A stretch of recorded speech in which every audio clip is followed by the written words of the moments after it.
Okay, so this is a PowerPoint I made for presentation night, which was yesterday. I thought I would record and present for all of you beautiful people. Game development is not as hard as you think it is. Or how Unreal has been sabotaging the industry. A retelling of the many ways I have been personally wronged over the last 2.5 months. This information will be on the test. Okay, so these are my qualifications, just so you know a little bit about me. You understand the position I'm coming from. Got 2.5 months of Unreal development using C++. I've got 2 years of working in Godot using GDScript. I have an A in a computing GCSE. And I also have a YouTube video with 22k views. Anyway, this makes me more qualified to talk about this than about 99% of game developers. These are my opponent's qualifications. This is Unreal Engine. It's owned by Epic Games. Epic Games famously develops Fortnite. Fortnite made $3.5 billion in 2023. Epic Games made $6 billion in 2022. As of September 28th, 2023, Unreal had over 4,000 employees. We know this because they laid off 830 of them, which, according to Tim Sweeney, was 16% of them. This is a link to the Epic Games page. Literally quoting an email that Tim Sweeney sent to Epic employees.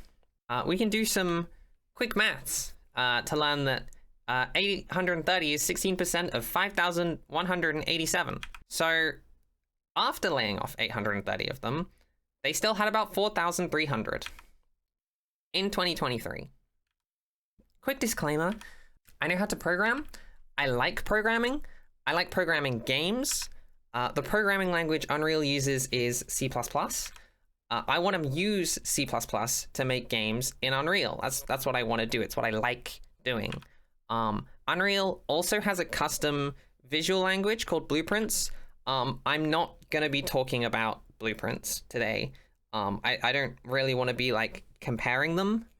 I want to make games using C++. I want to make games using code. C++ is the language that we use, right? And if you're not familiar, this up here is what Blueprints looks like. You can see it's like a visual graph coding kind of a language. And then this is what C++ looks like. This is literally a screenshot taken from my code here, right? It's literally, right? Great. I see these things because this presentation was both for people who knew how to use Unreal, but also like I've tried to make it understandable for people who aren't familiar. So I've done my best to, make it hopefully comprehensible. All right, this is our appetizer, vectors. A vector is a thing that stores coordinates, usually 2D or 3D coordinates. If a room is 8 meters wide, 5 meters long, and 3 meters tall, its size could be stored in a 3D vector that reads 853. Now, let's see how Unreal does vectors in C++.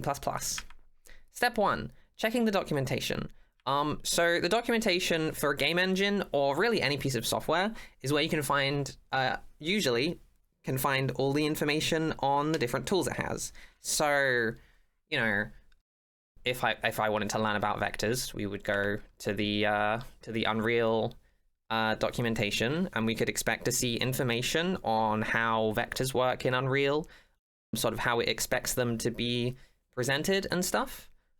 So we can go to this link and search vector, and this is what pops up when we search vector. I can just open this in another web page. Give me a second. So this is what we get if I go in here and I search vector. This is the developer community. You can see this is oh, it's actually worse. Oh my god. Wow, incredible.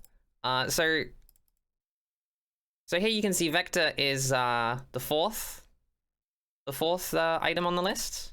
After vector right, local vector, and vector forward. I mean, perhaps I haven't ticked this. That might help.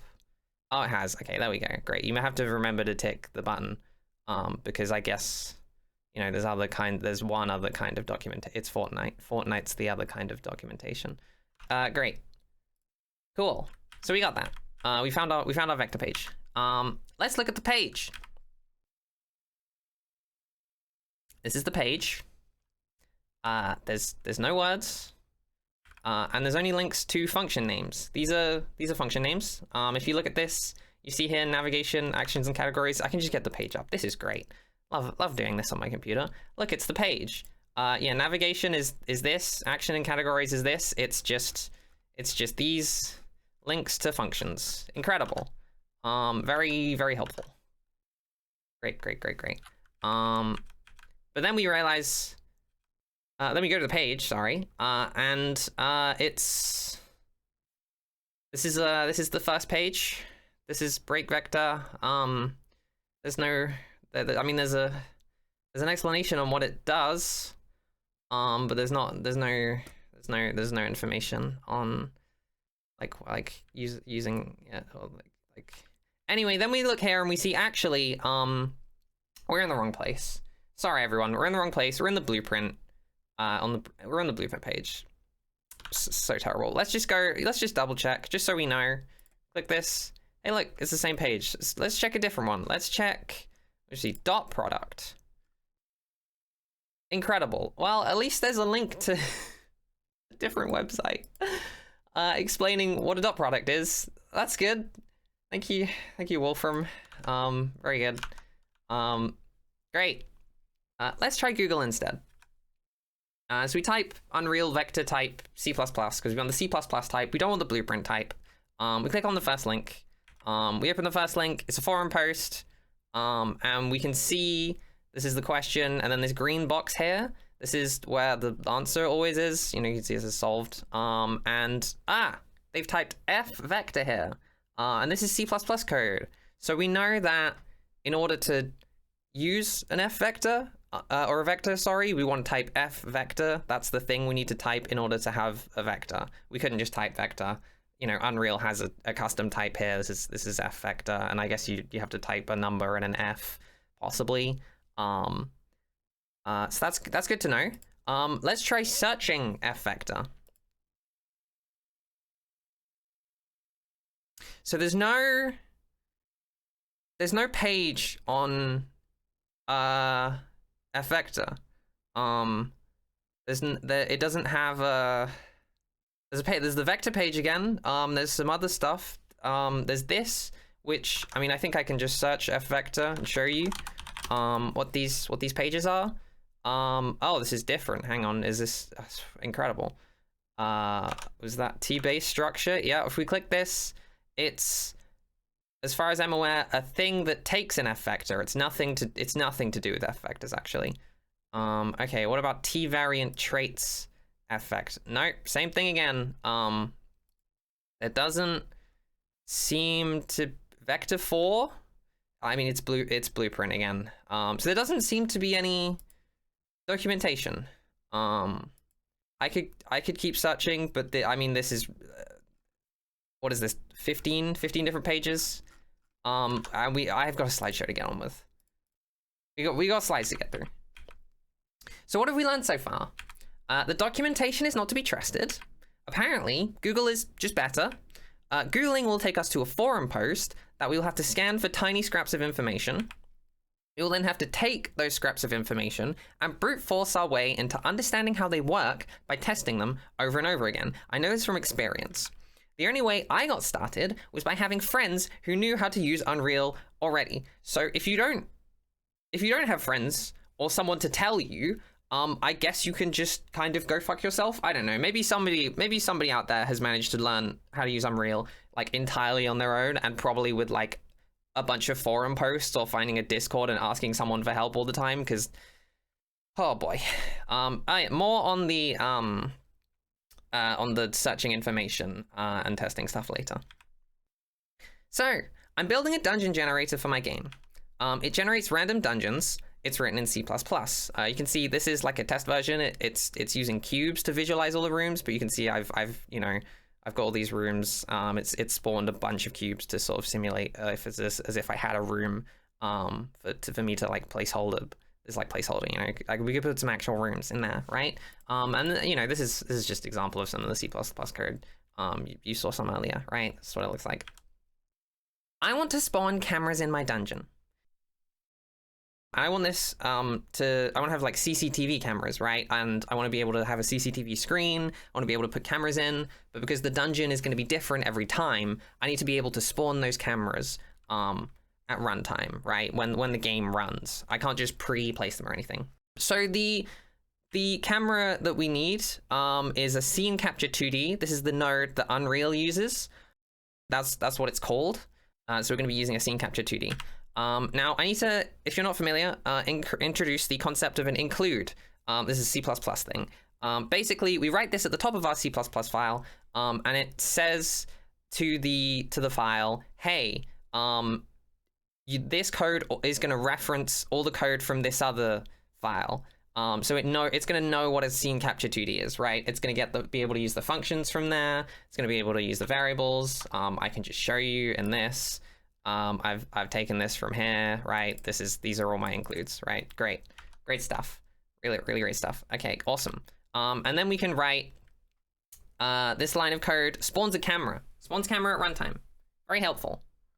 See, I've written spawn actor a scene capture 2D, right? Awesome. So this is the pipeline. Basically, the camera sees something. We want to be able to get what the camera sees to a CCTV screen. So what we have to do, and this is how Unreal does it, we have to give the scene capture 2D a render target, which is, as far as I'm aware, like a picture, basically just like a 2D sprite, a picture, a texture, or whatever that updates when the game is running of what the camera's seeing. And then we have to assign that to a material. If you don't know what a material is, it's kind of like paint that you can paint onto a model or a mesh or whatever, and it'll color the mesh with, you know, whatever the paint says it should be colored. So if we then assign that material to a cube, a mesh, a shape, model, whatever you want to call it, you can see here this camera is looking at this cube. It can see the skybox behind it, right? And then it has painted that onto the cube. So that's our pipeline, right? Seems simple enough. We go from scene capture 2D to the render target, to the material, to the final model, the final mesh, right? Just kidding. If you click on your scene capture 2D, there's actually something inside of it called a capture component 2D. And the scene capture 2D is not actually the camera. The actual camera is this camera. So we've spawned a fake camera with the real camera inside of the fake camera. So we actually need to reference this thing. Thankfully, Unreal, very helpful. You know, very, very helpful. Has allowed us to get that. Thank you, Unreal, for allowing us to do that. So we just have to call get captured component 2D on that camera, right? And that'll give us the actual real camera inside of the fake camera. Thanks, Unreal. Wonderfully, the include for the fake camera doesn't have any of the it doesn't have any of the information, doesn't have any of the functions or whatever it is of the real camera. The scene capture component 2D, right? The real camera, it doesn't have it. That's apparently a separate include. Because, you know, the ability to spawn the fake camera, which by the way does spawn the real camera, still doesn't mean that our code knows what the fake camera, knows what the real camera is. So why not just spawn the actual camera? Unreal has an actor and component system. You cannot spawn components. You can only spawn actors. Actors have components inside of them, right? So these are components, right? And this is an actor, right? The fake camera is an actor. The real camera is a component. You cannot spawn a real camera without the fake camera. Why doesn't the fake camera just have all of the code for doing camera stuff in it? So we're going to look at the next part of the pipeline. We want to be able to make a render target because we can't like have one. We can't send all of our camera feeds to one render target because that's only one image.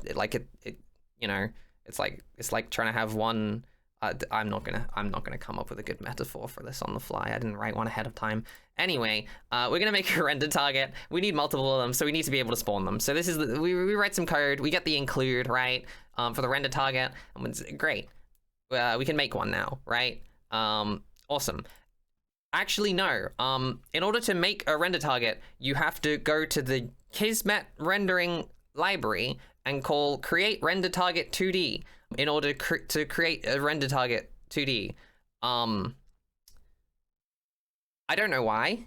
I don't know why the function for creating one of these is somewhere else and not in the actual thing. This is actually a separate include as well. So you can't actually make these in code.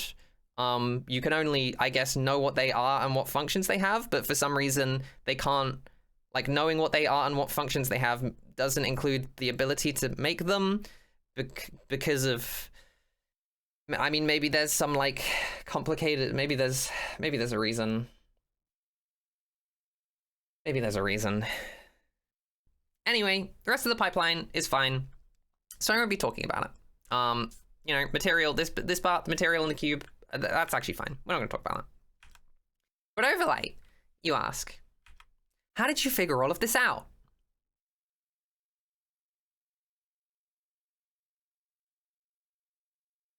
This is an A-star navigation.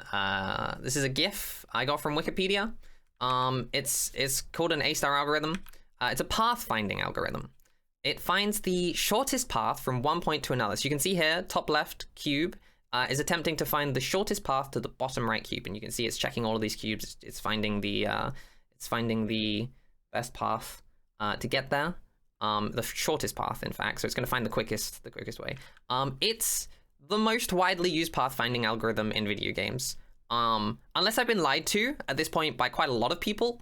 I presented this to, like, I don't know, 10 people at this point, this PowerPoint, and nobody corrected me. It seems to be, alongside all the Googling and learning that I've done, seems to be widely accepted that this is the most well-known and widely used pathfinding algorithm in all of video games. Unreal does not have a built-in A-star algorithm. I could not find an A-star algorithm in Unreal's documentation. I looked. Every attempt at finding one was met with a guide to implementing A-star in Unreal. Implementing A-star in Unreal is the same thing as learning how it works and coding it yourself, which, thankfully, wasn't that hard and only took me 2 to 3 days. It was like a day and a half to write and then like a day or 2 of bug fixing. So that actually worked out okay. The closest thing Unreal has to an A-star algorithm are navigation meshes. They're basically just a bunch of shapes painted on your level. So you can see here these shapes like painted on the level. And you would use a pathfinding algorithm to, if you wanted to get from, say, here to here, if you wanted like a NPC to get from this part of the map to here, it knows what shape it is. It would do a pathfinding algorithm to see which shapes it would have to walk through to get down here, right? Really cool. So which pathfinding algorithm does Unreal's navigation mesh use? It's A-star. Unreal doesn't say that it's A-star, but are they fooling anyone?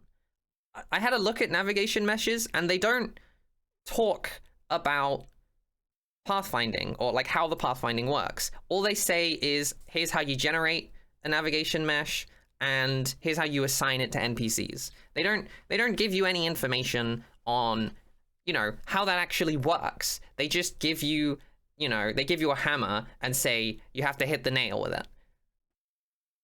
Which actually, okay, hammers are pretty, that's another not great metaphor, but anyway, Unreal, where's my A-star Pathfinder? It didn't take me long to write, which is great, but also if it didn't take me long to write, then why isn't it available?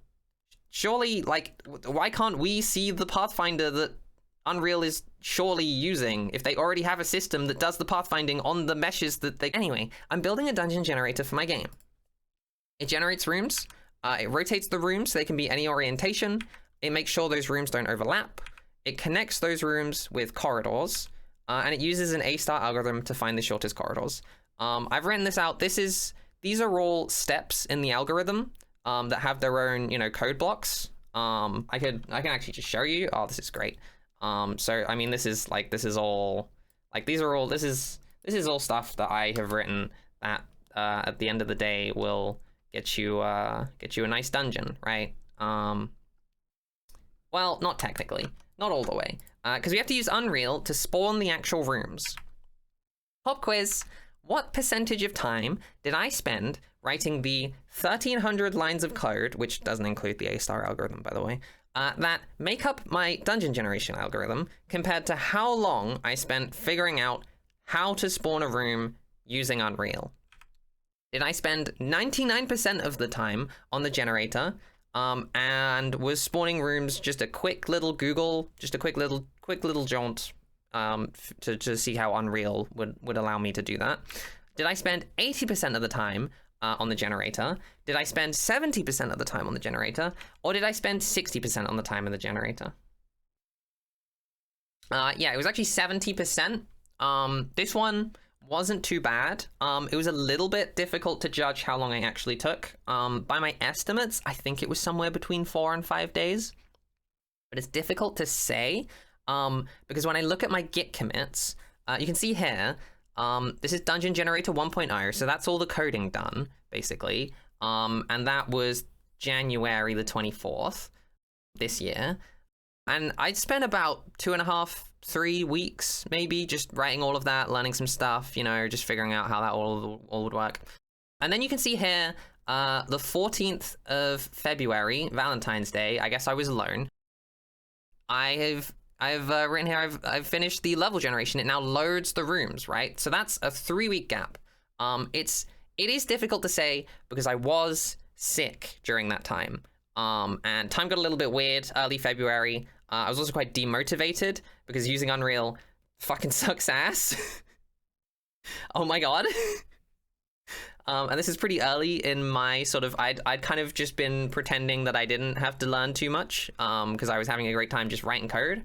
I found a Discord post saying that I'd figured out one of the issues, and saying also that I was sick for 6 days, but that I had been trying to work it out the previous week. So, I mean, I guess those 7 days were spent sick and not really wanting to do something that you know, it's difficult to judge. So maybe it did take me 3 weeks, maybe it did take me 5 days. You know, this one's kind of a normal one, right? So we're gonna learn how I spawned rooms. Part 1, we need to store the rooms. So we have a bunch of models, and I need to know how big those models are, right? And I need to know where their doors are, because they're just models. They don't know how big they are. They don't know, you know, where the doors are. They don't know where the empty space is, right? The generator needs to know where that is, but they're just models. They don't know. So I'm like, okay, we'll put this in a class, in its own class. Just all of that data together in a class, separate, you know, on its own, in a nice, just stored in a nice thing, just like basically a spreadsheet, right? In the file somewhere. And we've got this nice table. I can actually just pull it up. I have the engine open. It's right here. If we go here, this is the table. So you can see this is one entry. This is the first entry. We've got our first room. We've got the dimensions. That's just a vector. This is an array of where the doors are and what direction they're pointing in, right? This is nice. All of this data in one place. We've got some extra stuff for, you know, I've worked on the generators since then, so we need some more data in here. That's nice and useful, right? We can do fun things. I use them to make a little tool that visualizes where the generator, what the generator thinks the rooms are. So this is like checking if these are sized wrong, they're going to overlap, for example. You can see these cubes back here. These are where the doors, it thinks the doors are. So it thinks that there's a door here, which you can see there's a space there. It thinks that there's a door there. You can see there's a space there, right? That's very useful, right? Very, very useful stuff to have this in a separate class, because then I can have another class look at that, and it doesn't have to be linked to the level generation. I can do things like this, right? Great, love it. Pop quiz. I have put my Unreal data in a class. I want to get this data from another class. So this tool I've got that looks at this data and spawns those rooms, and I can tell if it's correct or not.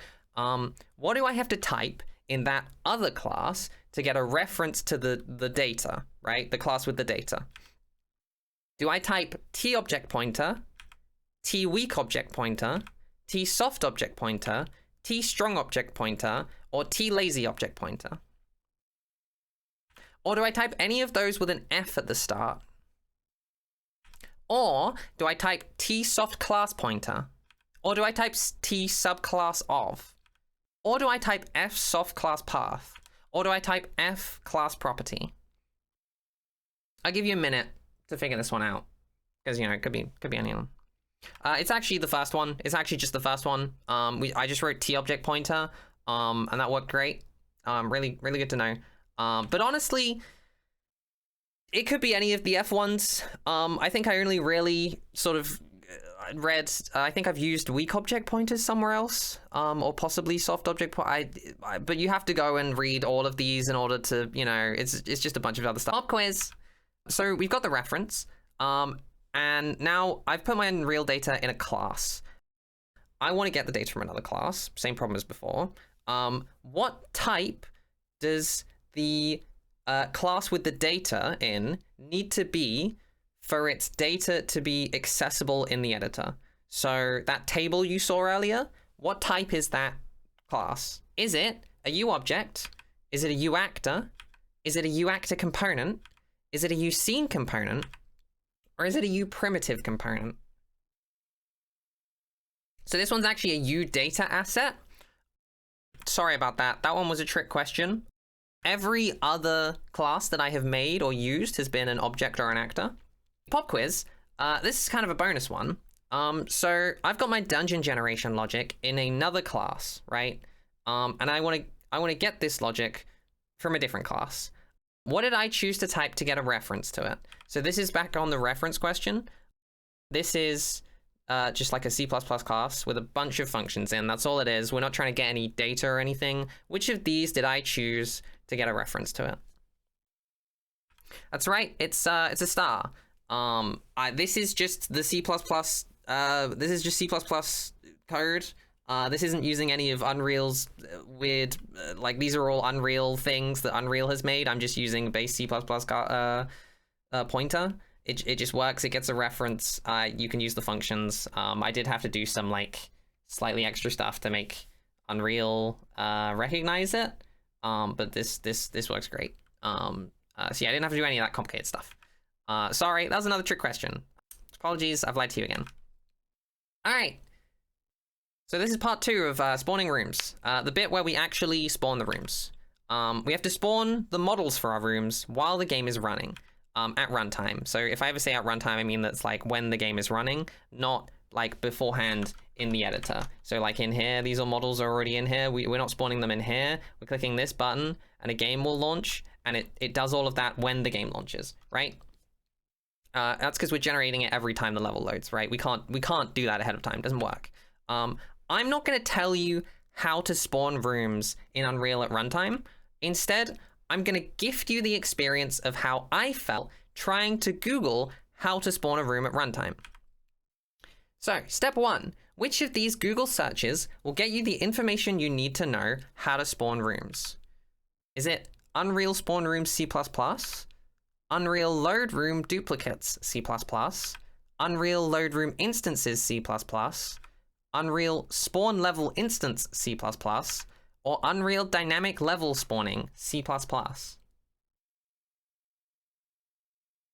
this one's the 4th one. Good job if you got it right. You're very lucky. I tested all of them and I couldn't find any information that got me the information I needed. Also, I had to actually go and check my search history because I could not figure out the correct Google search from memory. I attempted to find the same information that I found before, and I couldn't. So I had to go back to like early February when I figured this out and get it from there. Okay, so we have the right search. Now, which of these links, and we've got 6 of them, will get you the information you need to, on how to spawn rooms. So we've got a forum post here. We have 2 sort of guides in the documentation. Here and here. We have a Reddit thread, we have a YouTube video, and we have a Quad Solaire blog post on spawning levels. So it's actually the first one. I clicked the first one, and that actually had the information I needed, which is great. Although this one actually it kind of looks like it might have it, which is nice. Interestingly, the level instancing in Unreal Engine, which really seems like what we want, doesn't actually have the information that we need. That's, I believe, to do with having lots of levels in a large open world. I think that's what that is. That's not what I'm trying to do here. We're trying to spawn them at runtime. Okay, question 3. Where in the forum post is the information you need to know on how to spawn rooms? This is the forum post. I mean, this is the question, so you probably know it's not in there. This is a link to someone else's dungeon generator. So we could go there and search. And they've written some stuff on what's going on, and then there's a response. So it's actually right here. They mention just this word, level streaming. They talk about some other classes, and these are in this custom code. I went into this this project and I looked at the code. I couldn't figure it out. I couldn't figure it out from there. It was like a labyrinth in there. It was references and back and forth, and I felt like I was in object-oriented programming hell. It was bad in there. But actually, just this word, level streaming, is the word that we want. And they mention it's an engine class. So if you're able to spot that after all of that previous searching, and you're not too tired out, then we've got the word we need. Great. Now we can plug it into the documentation, right? And we see here it's down here. It's number 4. I think we can actually do this right now. Let's do it live. Here we go. Level streaming. Yeah, there we go. U-level streaming. It's the same as before. Now I have actually sort of lied to you again. This isn't the class that we want. We actually want U-level streaming dynamic, because dynamic is what you type when you want to do something at runtime. Interestingly, you'll see here earlier, one of the search terms was dynamic level spawning. That didn't get me the information I needed, which is great. Let's move on before I start talking about it. So, this is the page. I can just show you the page. Oh, this is fantastic. This is the page. If you scroll down, it's not too big. You see here, there's the function that we need. It's a bit of a mess in here, but if I go back to my slideshow, you can see that I can just put it into VS Code and get this much nicer formatted way of looking at it. So we can just boot up VS Code here. You can see I've actually got it right here. So it's U-level. We have to type in the include at the top as well, because that's another thing. U-level streaming dynamic load level instance by soft object pointer, right? And then we can get, this is the screenshot. It's all this stuff on all of the things that we have to put in. So great, you can now spawn a level. Assuming, of course, if you figure out what all of these parameters mean, successfully fulfill them, and then test them at runtime. If you can't fulfill the parameters, if you can't figure it out, you will never realize that this is what you're looking for. So that's good. That's good to know. Let's refocus. I'd like to apologize. I've been saying lots of negative things about Unreal. I think it's time we talk about some positives instead. Unreal is a good engine if you want to make multiplayer games. It has lots of built-in tools to make multiplayer happen good. One of the reasons we chose to make our game in Unreal is because of the multiplayer support. Unreal is good for multiplayer, is a thing that people say. I know this because they say it to me. I've spoken to different people. They say it to me. You can Google it. I'm gonna Google it right now. Top thread. Yep. Unreal Engine. It's very good at making multiplayer experiences. This can't be a serious post, right? Are you joking? Right? Thank you, Reddit. Thank you, r/Unreal Reddit. They agree. So, I've been working on multiplayer this month. Unreal has a travel to different map function. So you can send all your players to a different map. Because everyone has a different PC. Everyone loads at different times. You typically want to wait for everyone to load the map before starting a game. If you don't wait for them all to load in, bad things will happen. For example, if a player opens a door that has another player has not loaded, so a player's loaded in and they start running around, they open a door, the other player will then load in, the door's still closed for them. Because, I mean, they're all loading the same map, that hasn't updated, unless you have a custom system, which sounds kind of painful and complicated to write, where you're constantly updating people before they've loaded in. You know, you'll get bugs, you'll get desyncs. Unreal will probably crash, because who the hell knows what's going on inside of Unreal. Unreal really likes crashing, by the way. That's something that I'm not going to go into, but it's good fun. It just crashes all the time. You do anything wrong, thing crashes, you have to spend another 2 minutes waiting for it to relaunch. It's great. Anyway, so you really want to know when all your players have loaded in. Unreal doesn't have a all players loaded in function. It does have a I personally have loaded in, so your computer knows when it has loaded in. The other computers don't know when you've loaded in. So each computer knows when itself has loaded in. I had to spend a week actually learning how multiplayer works in order to make an all players loaded in function. Why does Unreal not have an all players loaded in function? Unreal multiplayer is literally built for FPS lobbies. It's literally built for multiplayer lobbies. It's literally made by the Fortnite company. They have lobbies of, what, 99, 100 people? However many that there are in a game. It has a built-in class specifically for handling multiplayer lobbies. This is the class. It's called a game mode. It's a subclass of game mode base that behaves like a multiplayer match-based game. This class also doesn't have an all players loaded in function. I've only started using multiplayer, but like I'm scared for more because I don't know what else it doesn't have. Thankfully, I've kind of spent the week learning how to do it, so I could probably do this in any engine now that actually has multiplayer support. So yeah, it's good that Unreal is good for multiplayer. This is a link to someone's documentation. We can actually click on it. We can go there. This is Zomg. Thank you, Zomg. Look at this. They've got all these pages on how to use different things in Unreal, right? Different things in Unreal, and you know, information on blueprints, tips and tricks, architecturing your logic, what should go where, you know, all this stuff.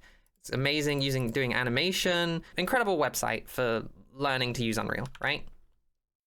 So this is the intro page, right? Right here is the intro page. If you check here, they say I've written these mostly for features from the perspective of, I wish Epic had documented this.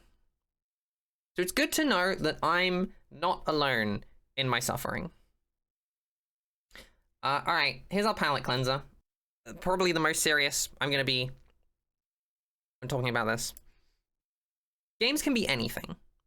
The variety of games that exist is enormous. I don't know if you've ever looked at the Steam store page, or like when they do like Next Fests and things, like the kinds of games that exist, it's insane. Like, you can put theater in games. You can like, it's such an insane perspective of like the different kinds of games that can exist is wild, right? It's incredible. Your ability to dream and imagine things into existence is limited by what you think is possible, right? If I don't think, you know, if I was like, oh, I'm gonna make an infinite world, and it's like, well, you don't have time to write a dialogue thing for every NPC, right? You don't, when you're like, oh, I want to make a pixel, I want to make like a 3D pixel game, which, you know, that's something we're trying to do with our game. And it's like, well, we're having problems. It turns out that's the techniques we're using, kind of taxing on a GPU. You need a strong PC to run that, which means not that many people are going to play this. So it's something we need to work on. It's like, oh, we might not, are we going to be able to do this? I don't know. So your ability to make games, dream into existence, and what you think is possible, the kind of interesting things you'll make are limited by what you think is possible, right? If you don't think it's possible, you're not going to try. When you use Unreal, it fucking sucks, man. It's It's so painful, as I've just illustrated, to be like, oh, I want to do this, and then learning how to do this is so painful and like demotivating. It's gonna restrict what you can dream up, right? And the kinds of interesting, beautiful games you can make. Choose Unreal, it's like choosing to live in a walled garden where there's like set paths laid out, and it's like, well, if you want to make this kind of game or this kind of game or this kind of game, you know, if you want to make an FPS game or like a 3D sort of game where I guess you don't have to learn how shaders work, but you have to kind of learn how they work anyway. And it's... Listen, the world doesn't need any more FPS games, right? We have Valorant, we have Fortnite, I don't know about Call of Duty, we've got Overwatch, we've got the Valve one, like we've got enough FPS games. We don't need any more FPS multiplayer large scale. Like, there's so many, right? I imagine the most of us aren't interested in making FPS games. This is my slide on alternatives. It's supposed to be the side where I suggest alternatives. Unfortunately, I've basically only used Godot, which I have had a great time with. I am going to introduce a concept here called Fighting the Engine. I got this from a Jonas Tyrola interview. He interviewed this guy, Ricard Pilosu. This guy's great. This video is great. Some really interesting stuff is said in here. Basically, he talks about fighting the engine quite late into the video, where I can actually just show you the quote, but I'll attempt to explain it first. Basically, it's like the amount of time you spent trying to get the engine to do what you want to do. Let's just watch the video.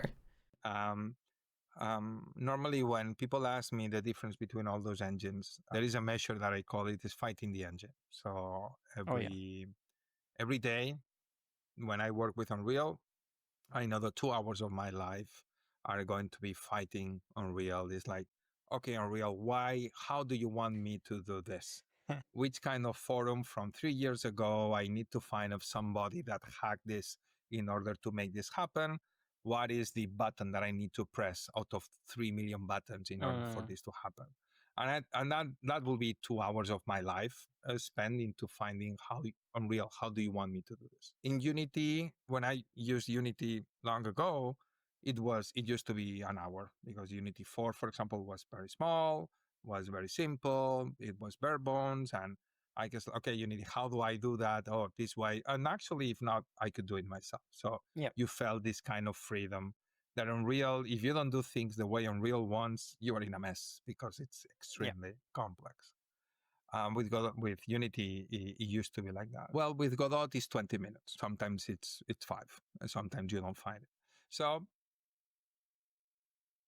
So I actually didn't understand this concept of fighting the engine until I used Unreal, because it kind of didn't exist in Godot. I just made whatever I wanted, and Godot let me do it. I didn't have problems doing almost anything. Sometimes I'd be like, oh, I need to learn how tiling works, which you have to learn anyway. It's like, okay, or it's like, oh, I need to learn shaders, which is like, okay, you kind of need to learn that stuff anyway before you use the shaders, right? You need to get the basics down. I wouldn't describe that as fighting the engine. And then I started using Unreal, and he basically perfectly described, which, by the way, this is what, a 3-month-old video.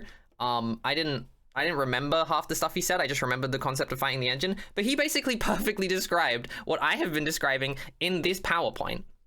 And it really makes me wonder, like this is like the industry standard, right? Unreal is like the industry standard. It's the one that you learn and because you want to work in a games company, because it's the one that all of them use because it's easy and is what they do. And I'm just like, how much time are they wasting? Like, I know there's difficulty. If you want to switch engines, you have to get everyone in your company to relearn a new engine, right? But it really, really makes me wonder how much time has been lost to the just painful consequences of what I would describe as over-engineering from Unreal. It's I don't know. I'm not an industry person, so maybe my words mean nothing. I'm just a scrub who's made I've made a bunch of interesting stuff, but the actual like games I put out. I've got like 5 game jams.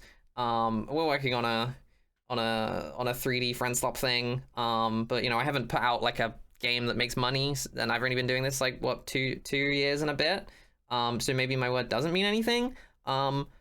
I could argue that it means more because I'm fresh off of the sort of the grinder of what it feels like to learn this stuff, and Jesus Christ. Anyway, if you're new to game dev and you want to make a game of a specific genre, there might be specific engines for that kind of game. So RPG, there's like RPG Maker if you want to make like a 2D RPG, though you do have to put in work to make that interesting. Visual novels, I know I have visual novel dev friends. They always bring up Twine. There's other ones. Like if you know, these are very specifically focused for this kind of game. Otherwise, I would honestly recommend Godot. It, as far as I can tell, is really, really nice for just kind of being like, oh, what if you want to make a game where you are yeast and you go into the oven and you have to like fight demons in the oven, but the fighting of the demons is like actually like a typing game, or it's like, I don't know, like if you have this, if you have these ideas for these games that are like kind of wacky but just sound fun or interesting, or if you want to be experimental, if you actually want to make something fucking interesting instead of another FPS, I would recommend Godot.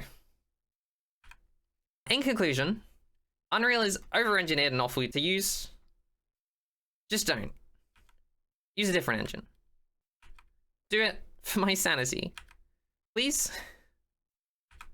And I leave you with this nice final slide. You don't develop games in Unreal. You negotiate a hostage situation, and the terrorist is this guy. If you made it this far in the video, thanks for listening. Have a nice day.